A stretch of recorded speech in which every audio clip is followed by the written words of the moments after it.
Creative Habits podcast. Today we have a special guest. Ashley VanGemeren is a Maryland-based artist living between Baltimore and Washington, D.C. She knew she wanted to be an artist from an early age, following her dream by attending the Corcoran School of Art and Design. During her time at the Corcoran, Ashley fell in love with her mixed media and began combining conventional materials such as acrylic paint with found items and substances to create work that is visceral, complex, and deeply personal. Welcome to the show, Ashley. Thank you for having me. I'm super excited. I'm excited too. And this is so awesome. I know the first time that we tried this interview, our connection was really poor, but hopefully I remember all of the great questions and conversations that we had, and also add on to that because, it's been a year. Yeah. Oh, I can't wait to catch up. There's so much goodness happening. I can't wait to share it with you. Fantastic. It seems like a lot of people have really used this time to slow down and be creative. What has this quarantine life done for you? So I would have to agree. I definitely was able to take the time to go inward and to really, when the pandemic started, I was in a position where I felt really uninspired and really disconnected from my practice. I didn't really know what kind of work I wanted to make. And then it really wasn't until we were all kind of forced to just take a step back where I started to work in my sketchbook more, flip through ideas that I've been kind of putting on the back burner, and then really bring out things that maybe I've just had an inkling to do, whether it was a portrait or a still life or just any kind of random idea, and really just taking the time to put that out into the world and feel that creative energy again, to really just connect with the ideas that light me up and doing the things that I want to do instead of what I felt like I had to do. Very nice. Let's talk about this YouTube channel. It features your significant other since birth. Can you share a little bit about that, when it started, why it started, how it started? Yes, so my YouTube channel with my twin sister, A&T Supreme, started last September. So it'll almost be a year that we have the channel. And it became this additional creative outlet because I've always loved entertaining. Both her and I love being, the life of the party and the source of laughter and silliness. And she has had a YouTube channel for, I think, about 7 years now. And so she was kind of used to the whole YouTube kind of climate and making videos. And I was a little bit newer to it. And it's just been this fun outlet to get our silliness out, to have fun together, to show people, because my whole life she's my best friend, and we have just always had such a strong, fun vibe, and to get to kind of spread that out into the world and share it with other people has been so fun. So our channel has everything from mukbangs to unboxings to makeup videos to, I don't know if you would, cooking videos. We have, for whatever reason, we're really into making dips. So if you like to make dips, we got you covered, and really everything in between. And it's just been such a fun space to play and share that with other people. That's fantastic. I was a little bit apprehensive about, our day and age transitioning into a very virtual world, but I feel like the benefits of that has been people connecting that would have never connected without that. Yes. So that's totally amazing that you're able to put that content out and know that, you can have someone in Spain or Ghana watching it. And just being able to use that platform to, grow a network or an audience.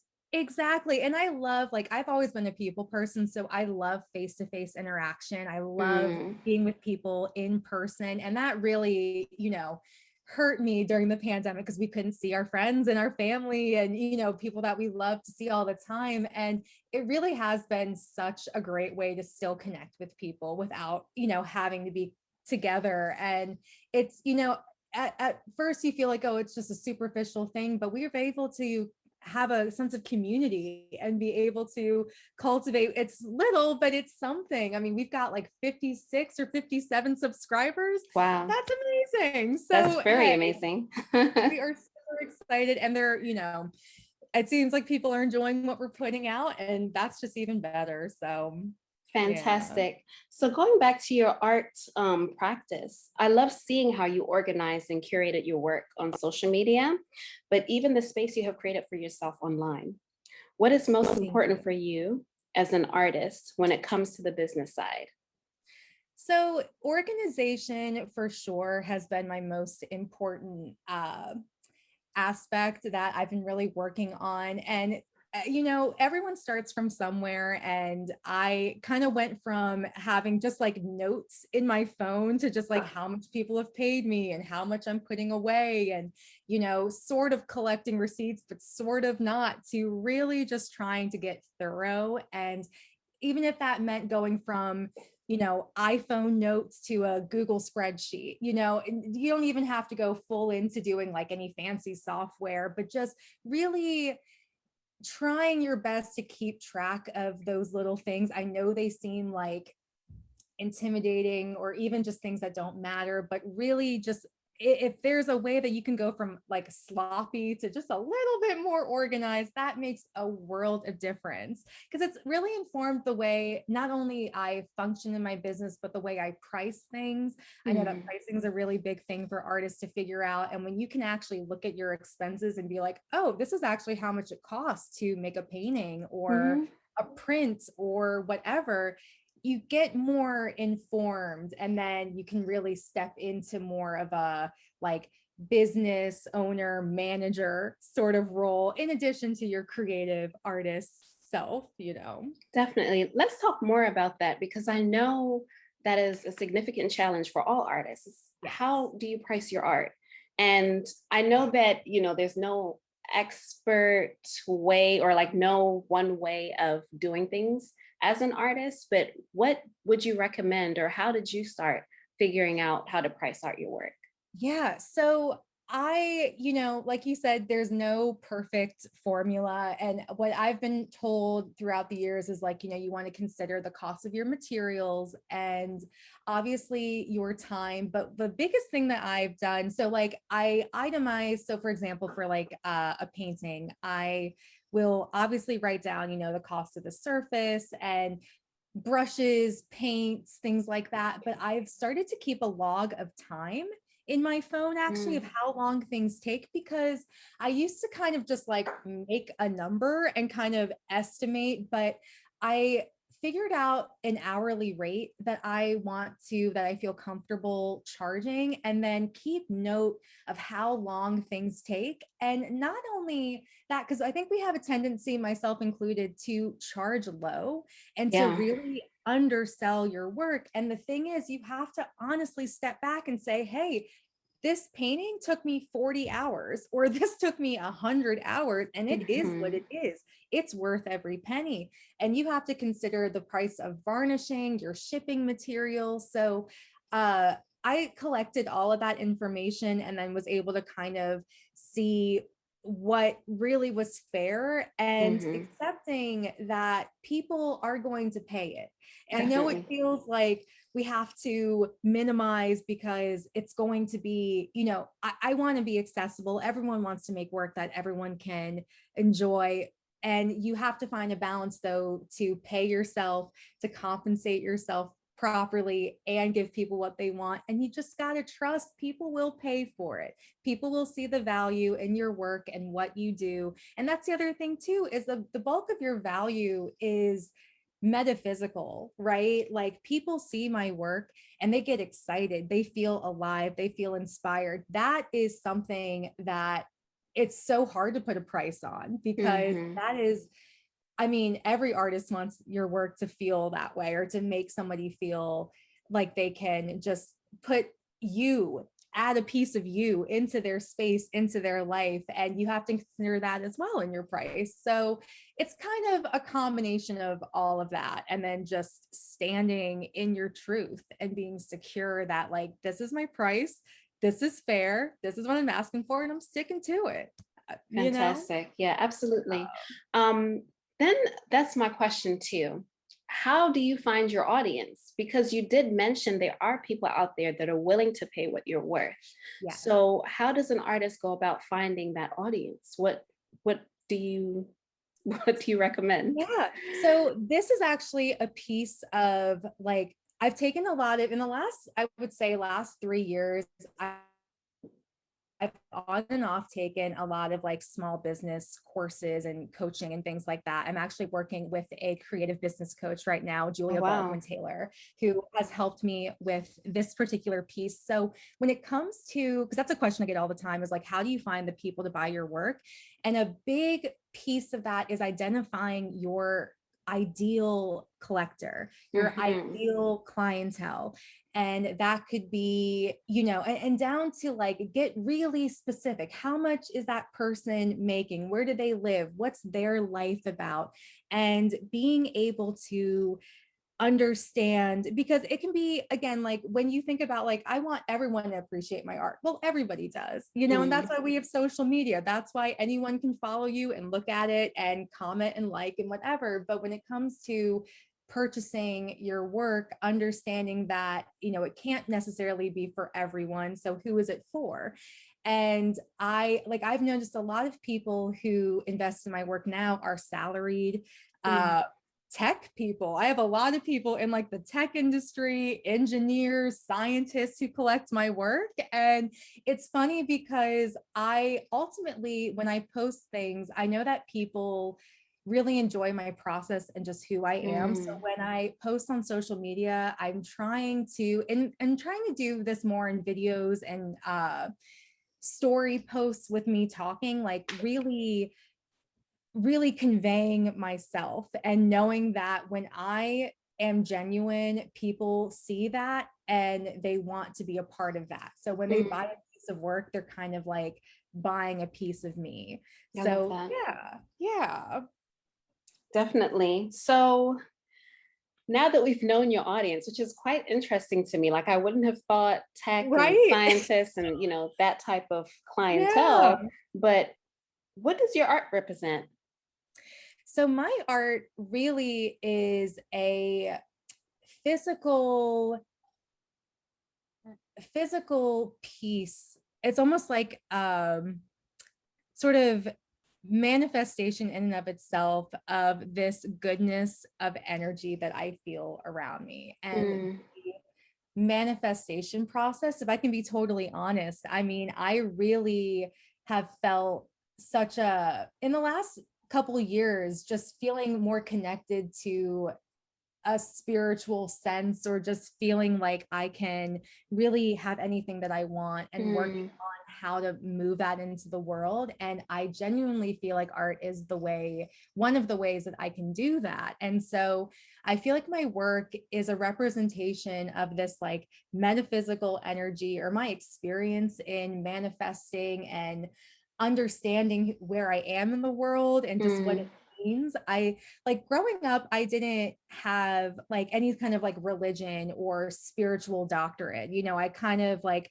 have been on my own journey, which has been really fun. Like, I don't feel like anything's been pre-written for me. So being able to kind of navigate like just how I feel about everything from like life and death to living to having children or having the love of my life or whatever. Art has always just been that space for me to get that out into the Mhm. world and kind of figure it out for myself. I feel like in a way my works are like they are just always, they feel like they're moving and they feel like they're kind of bubbling. And so I really love it feels like you're watching something in action. And that, Mm. yeah, that's what I wanted to feel. That's how I'm feeling now. I love So that. Yes. uh, So speaking of manifestation, I know that a lot of manifestation comes with the process of self-care, the process of, internal analyzation. We are living in a time right now where mental health is at the forefront of our daily self-care necessities. But since it is mental health awareness month, I did kind of want to continue this conversation. How are you feeling? And I know this time has been hard for artists, but how did you seek peace, or how are you seeking peace to continue to be able to do your artistic practice? Yes. So I love this question because this is also something that I've really been trying to work on too. So, as someone who has had depression, anxiety, my medications really helped, right? Mm-hmm. Lexapro has been a huge, there's nothing wrong with medication, y'all. If you are on medication, if you are thinking about it, get on it. It is such a great tool. One more time. Say Number it one one, more so take time. care of yourself. Get on medication and take your meds, people. I know you're feeling good. Don't stop though. It's what you need to be doing. So and go to therapy, damn it. Go to therapy. I know even if you don't want to, you got to do it. So I have definitely been prioritizing self-care, and that includes rest. And that has been something that as an artist too, I used to feel like I always have to work, right? And I always beat myself up for anything. If I wasn't making money or working to make money, I could be taking a nap, watching TV, and in the back of my mind, I'm like, you should be working. What are you Mm, doing? So I have started to understand that rest and self-care is a necessity for success. It's not a reward. It is literally just like getting up in the morning and eating and showering. It is a necessity to create. And funny enough, like yesterday, all I did was sleep. All I did was relax. All I did was just let myself do what I needed to do. I didn't push, I didn't guilt trip. And really just letting yourself do what you got to do and not feel like you have to be, always doing something or always working or, extending yourself or feeling like, hustling is something that you have to do. I think that there's like a healthy level of hustling, but then it's not what most people think. So taking the time for definitely. yourself, listening to your body, being patient with yourself too. I mean, when I first, the pandemic started, I got a job at Trader Joe's and I slowly but surely ended up being a sign artist there. And Oh, on the one hand, it was fun because I get to make art and get paid to make art. But then I would come home and I'd be like, I don't want to touch another fucking thing.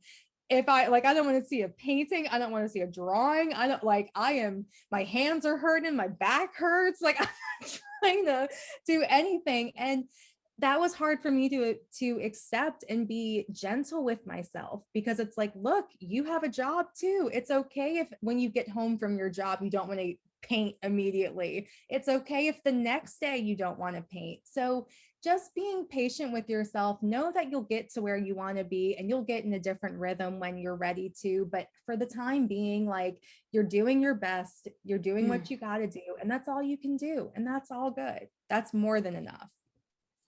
Thank you. Thank you for that, because that's absolutely true. I think Absolutely. a lot of us artists are very hard on ourselves, whether we're doing a full-time job and trying to get the work done afterwards, or if we're a full-time artist and things are getting a little overwhelming. We do, Yes. yeah, we do have permission to stop. And I want to say too, I think there's a lot of shame in regards to like having a full-time job or a part-time job and being an artist. And there is no shame. If anything, my day job has opened so many doors for Mm, my business and my practice. And artists should be open to that. Cause and I used to beat myself up over that too. Like, I'm not a full-on business owner. Oh my gosh, I must be failing. And it's like, this is your process and it's okay to fund your future. Okay. It's yes, okay to it's do okay. that. I mean, and I respect that more than someone who just goes head on in and then, isn't prepared. So take your time. Don't feel like just because you see someone on Instagram who dove right on in that you can't walk into Mm, your process. Okay. It's okay if you take it one step at a time because we're all doing that. I definitely had to do that where I went from full time to now part time. And then eventually I'll be full time artist in my own business. So it's all good. Don't hate yourself for having a day job. For God's sake, it's helping you out. I It love really it. is. Van Gem is giving us the gems. Hey, look, I do what I can. You know it. So, what was your childhood like? How did your childhood influence or inspire you to be a creative? So I had such a wild imagination growing up. So my sister and I and our like surrounding neighborhood kids, I mean, my best friends all lived right around us. And it was always a group of like 8 of us that were always doing something. It was like one day we were playing house or playing, Disney or whatever, to the next day we were a girl group and we were making songs and dances, to just exploring the creeks and the woods and getting into all kinds of dirty adventures and just, the way that kids do. And I really felt like I had a childhood that really fostered my imagination to go wild. And I did a lot of drawing and I really liked art as a kid. I really loved music, and everyone I feel like had this dream of like being Britney Spears or the next Beyonce or Destiny's Child, and and that's part of why I love like performing and entertaining, is because I really enjoyed like having shows for my parents, right? Or like lining up all my Barbies and stuffed animals and putting on a performance. So I really feel like it really has contributed to how I feel like I can put myself out there, or just know that, because I think we don't put our authentic selves out there because we're afraid of what people are going to think, right? And we don't want people to judge us. But I felt like I got to love myself a little harder when I was younger, Mm, be able to accept that I am a little quirky, I am a little weird, I am a little different, but so is everyone. And people will love me for it regardless, because I love it and I love me for that. mm. So Yeah. did you receive any formal training in art at all?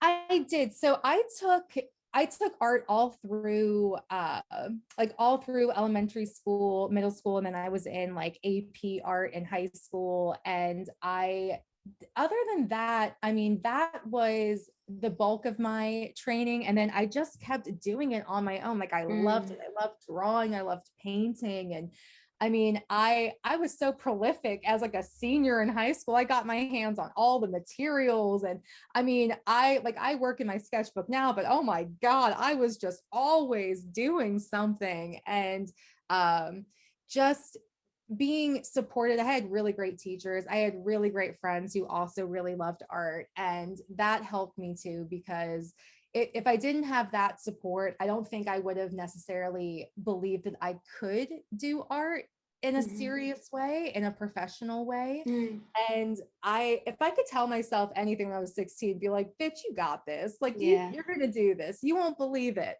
but it will be your reality. Yeah. And that really helped, just helping me get to where I am right now, for sure. So how did you hear about the Corcoran and what made you apply to the school? So as someone who grew up in Maryland, the big art school to go to is Micah. And for some Mm-hmm. reason, the 17-year-old me was like, I'm getting out of Maryland, but I'm not going to go too far. And at the time, I actually went to the Corcoran as a field trip in my high school art class. We went to see the school and the museum and all that. And I just loved it. I was like, this is so cool. It's so small. Like I thought that all colleges were just big universities, but it was actually this like community. It had all these resources. I mean, we had a, film development lab, a color film lab, ceramics, anything you wanted, it was there. And to also like, what sold me on the Corcoran too was just the museum aspect, because there was a part of me that was like, maybe I'll be a curator, maybe I'll do that. And then when I learned about all of that, I'm like, hell no, I just want to create. I don't want to get in on that, but I first was exposed during this field trip, and then around the time of like applying to things, I was looking at it again. I liked that I was kind of far enough from home, but not too far. I kind of still felt independent, and I just loved being able to go right into this like really close knit, really strong community of artists that, I mean, inevitably became a launching pad for so many opportunities, and so many doors have just like bursted open from going there. So yeah, I fell in love as soon as I got there, and the rest is history, right? Likewise, I feel like it's very rare for art schools to have a museum that it's Yes. affiliated with. And the Yes. fact that we had, the basement that was, strictly our classrooms and everything, but then lunch break or, a few minutes before another class, go upstairs, look at the Yes. gallery. And just the Yes. work that was there was so inspiring on a daily basis for Yes. All the my time. personal practice, and I'm sure for yours as well. Yes. Oh, Mm. absolutely. Especially, and it was so great when you were in class or just in between when you were brainstorming. There were always those like, for me, like in between projects and classes where it's like, okay, let's start sketching fresh ideas. And I'm like, I have nothing in my head. I have no idea what I want to do. You could pop upstairs and see the video installation, the classic paintings, whatever, and then just feel those juices. And all you had to do was go upstairs. It was, Yeah, yeah. So definitely. we were so lucky and so spoiled. I I loved it. know. I didn't realize that until I graduated and started, working. Yeah. Because the one thing that I feel like the Corcoran did train me on that has stuck with me forever is being able to tolerate 5 hours or like 10 Yes. hour days, because we were Yeah. in class for so long. And it Yes. wasn't, one course would just be 5 hours. And then you would have to go into another class that was 5 hours. Oh my God. No, those double days were Yeah. no one knew. And because none other schools were like that either. Mm-mm, You talk mm-mm. to other people and they're like, oh no, it's an hour class, it's a Or a 2 hour class. seminar, yeah, or a short seminar, No, but we I'm were like, in I'm there. Mhm. dying. I haven't, yeah, exactly. It's like I haven't left this building in 12 hours. Like I slept here Definitely. overnight. Exactly. I slept overnight, I don't know how many times I can count, but also the fact that lunch was a cigarette, you Yes, know? yes, girl, ain't that something? Ain't that something, Yeah, right? Oh my God. The little cafe nearby too. All you needed was a cup of right, coffee and a and smoke, that's it, that's and I'm it, go moving right back to on. class. So I want to talk more about your artistic practice, Yeah. specifically your work. What I've noticed is that you rarely use one medium in a piece. I want to know why, and I want to know, what that process is like for you. Yeah. So I, you know, I've never been formally diagnosed with ADD, but I wonder if I have it just because it's for whatever reason, I've always been like a multidisciplinary artist. I love working with different materials. And even when I go into like a period of just acrylic painting or just collage, after a while, I have to get out. Like I have to do something different. And something about my process, especially with like the mixed media pieces, is I like to start off really loose and flowing. So acrylic paint, like whether it's right out of the tube or if I mix it in with a little medium or something in a cup and then pour it, like there's something about starting with like paint and just pushing this raw material, letting it get messy, letting it bleed over the edges, letting it kind of overlap and pool and whatever at the very beginning, just usually something like looser, or even that's when I will throw in like a, whether it could be makeup, it could be borax, it could be some other kind of random substance that I've collected in my studio, or other kinds of paint, fabric paint or gouache or whatever. Will be like the first thing. And then I love to then slow the process down a little bit and get tighter. So Hmm. that's when I'll incorporate like more like drawing mediums. So like Posca markers, charcoal, colored pencils. It's like I get into this like second wave of just I mean, it could be a little bit looser too, but it tends to be more tighter decisions, things that feel a little bit more um I guess a little more focused and more Hmm. deliberate, and less like I love to base the shapes that I draw out of what came out of this like intuitive first layer. So yeah, and then I guess like my third wave of those pieces is just kind of like tightening up loose ends or just getting more like into that headspace of like I'm deliberately trying to make something that looks okay before I put it out into the world. So yeah, I love that mixed media allows for those different speeds and those different kinds of thought processes where I can Hmm. kind of collage in one moment, get really technical in the other, and kind of bounce back between the two. Very nice. So We've talked about material, we've talked about the process, and we've also talked about what your art is about. But Mhm. what really fuels you to continue this process as an artist? Like, why are you doing this? And do you feel like you have a specific purpose as an artist?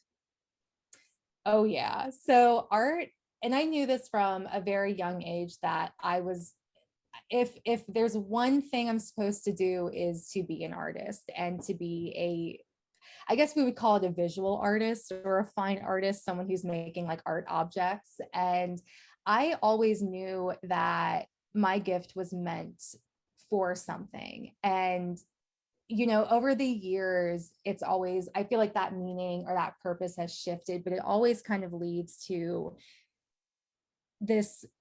I know that I'm supposed to be giving off this loving energy, this positive, creative, juicy goodness. And that's just who I am as a person. Yeah. Making art is such a good way and a tangible way to like spread it to the world and show people. And I feel like I'm also supposed to, in my journey as an artist, be able to inspire other people Hmm. and to be an example of what's possible, and not just like in like an abstract dream kind of way, but it's like, no, you want to be a business owner, you want this to be a thing, I'm here for that. And something I love in this like journey of me, building my creative business and figuring out all the things that I can do, I really hope to be able to teach and be able to give resources and be someone that lifts other people up. I love doing that anyway. I love being just an encouraging, genuine, sincere force of love. And I think part of, yeah, my purpose is not only to like show that in my work, but to be that person for other artists and other people who are interested in doing the same thing that I'm doing. Very well said. And I think the way that you described yourself is quite accurate, Ashley. Like, I do feel like you have that spirit and that just overall generosity, just as a person. And I think that's great that you're willing to share yourself with the world, because Yeah, that's quite vulnerable. But I commend you sure. for doing that. Yeah, I love giving. And everyone is, when you realize that everyone's just doing their best, and no one does it perfectly. I've definitely Hmm. made mistakes, along the way, and they've been costly mistakes, both like money wise and time wise. But like, I just love being able to share and having, a sense of, just that I can be someone that you can go to, because I've had questions this whole time and you feel like you're all alone and you don't know where to go to or who to ask. But if I can be someone that makes that process a little less confusing and a little less scary, I'm here for it. Hmm. And that is perfect for what I'm going to delve into now. Is, have there been any lessons you've learned as an artist that have helped you navigate life just in general, or that have taught you something significant that is going to keep or stay with you for the rest of your life?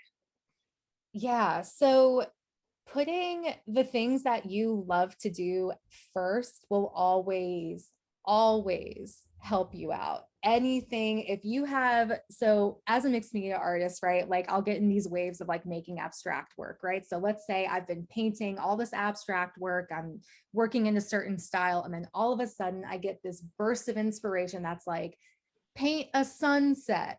And I'm like, where did that come from?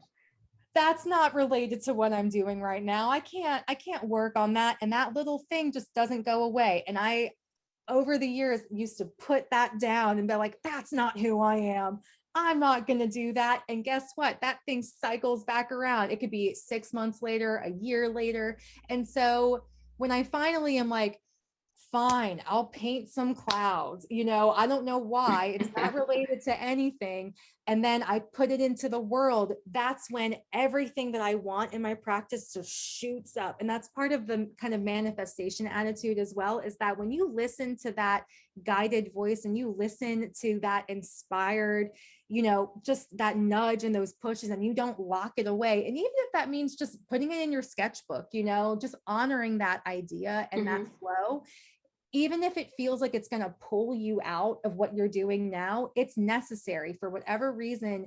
It needs to come out. So honor that, don't feel like you are limited, to doing one kind of style or one kind of thing. Cause that's something that I was struggling with too, especially I've been getting a lot of portrait commissions, right? And I love portrait painting and I love all of that, but I have all these other kind of wild and random and, totally unrelated ideas. And instead of being like, that's not me, or I'm just going to be one kind of artist, I'm embracing all of Mm-hmm. it. So don't don't feel like you have to just be one kind of person. And that's why I don't, as far as like a business, the way you present yourself like as a business on social media, I just do one page. I don't have like a separate page for this and a separate page for this, because another thing I've learned is that when people invest in you, they are investing in all of you. So Mm-hmm. they're getting there. It's Ashley, the painter, the drawer, the collager, the wearable art maker, the YouTuber, the lover, the, positive energy giver, the light, the shining, sunshiny person. It's everything. So embracing all of that is always a good thing. It's never going to pull you back. It's just going to keep you pushing forward. I love that you've said that because I needed to hear that. I hate doing commissions with a passion, but Yeah. that's mostly the work that I get. And what you Yeah. mentioned with someone asking, oh, please paint a sun or paint this, paint that, it's like, oh man, like it's kind of pushing me away from the things that I actually want to do. Yes. But that's what maintains stability. And then also what you've been saying about sharing a piece of yourself with the world, even though you hate it, people love what you create. And despite you having a despise for like random things like clouds or Yes. painting a superstar, it's still a piece of you in that painting. It's Yes. still a piece of you that you're giving to Yes. other people. So I can definitely humble myself and really acknowledge that that is also something that is part of who we are as artists, is that Oh we're yeah. healers, Yeah. we're creatives, but we're also giving people hugs with our pieces, or giving Yes. people a sense of clarity or peace, whatever, but it's Yes. a part of ourselves that we're sharing with others. Absolutely. And I totally 100% resonate with that, like, Mm. oh, commissions, because I feel that way too. I mean, so I've got like 8 projects to try to finish by September, because I've piled my plate pretty high.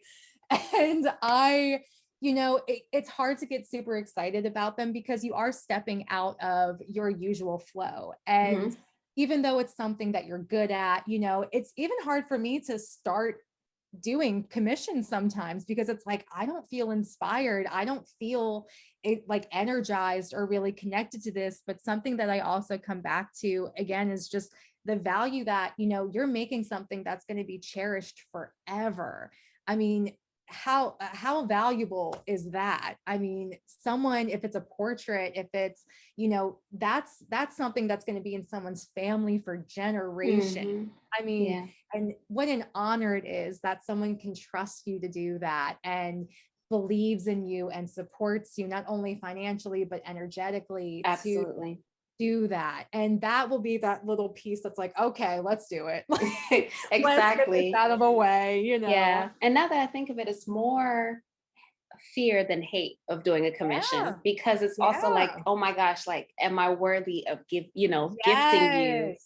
with what I Yes. have to give? Oh yeah. And Yeah. I mean, it'll take me months sometimes because I have those blocks. Hmm. Absolutely. To be like, I don't even feel like I'm good enough Yeah. sometimes. And Yeah. and even if I can say the imposter syndrome that I think a Hmm. lot of us feel, especially with commissions, even Hmm. though you have the proof that somebody wants you to paint something, you don't feel like you're good enough for it. And it's such a big mind fuck. It's like, how did this happen? But yeah, I mean, it's just the truth. People want it and you're able to do it. And it just takes, the more commissions I do, the stronger, the more confident I feel. I think it's Yeah. just going to take time. But yeah, you are not alone in that. That is absolutely something I struggle with for sure. So, Ashley, we're now running out of time, but before we conclude, I wanted to ask you one final question, and then my partner came up with this amazing game. Love it.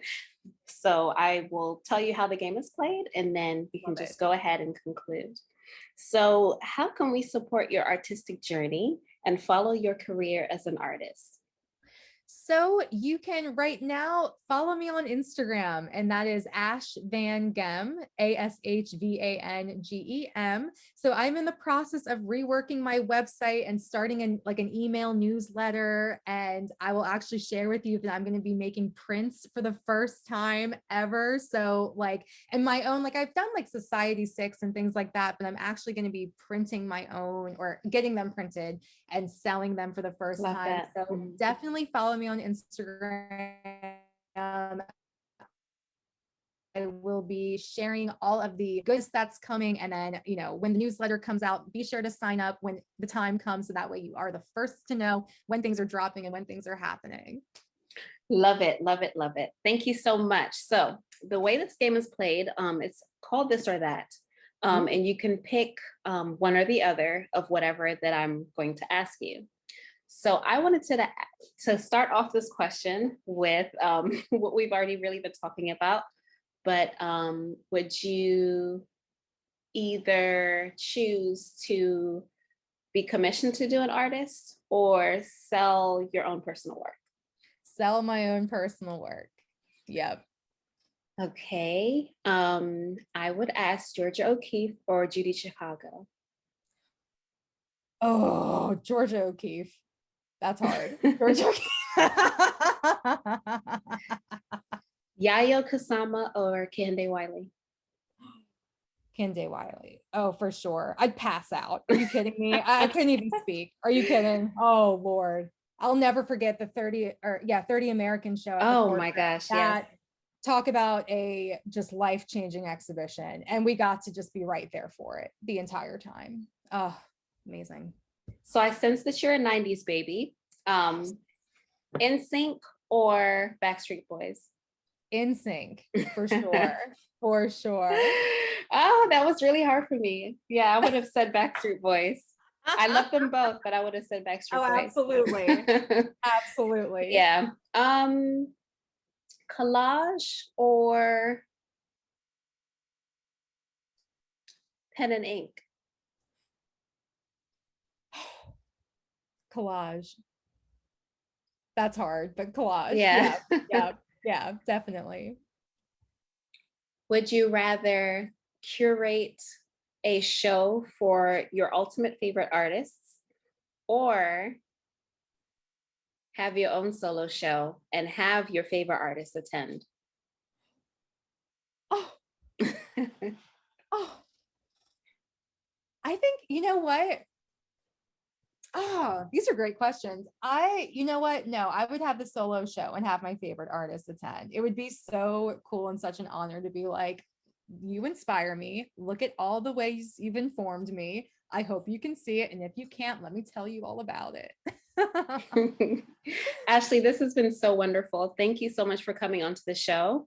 Thank you so much for having me. I You are such hope, a angel. yes, I hope that we can, see each other soon. Maybe go out for lunch and, just kick Love it. that. I would love that. You say the word, girl. I'm there. Oh Yes, my gosh. fantastic. All right, well, all the best to you. I know that you are doing fantastic, even since the last time that we spoke. Please continue and just have a wonderful, wonderful year. Thank you. You as well, my love. I love Take you so care. much, girl. Thank Likewise, I love you you. too. Bye bye.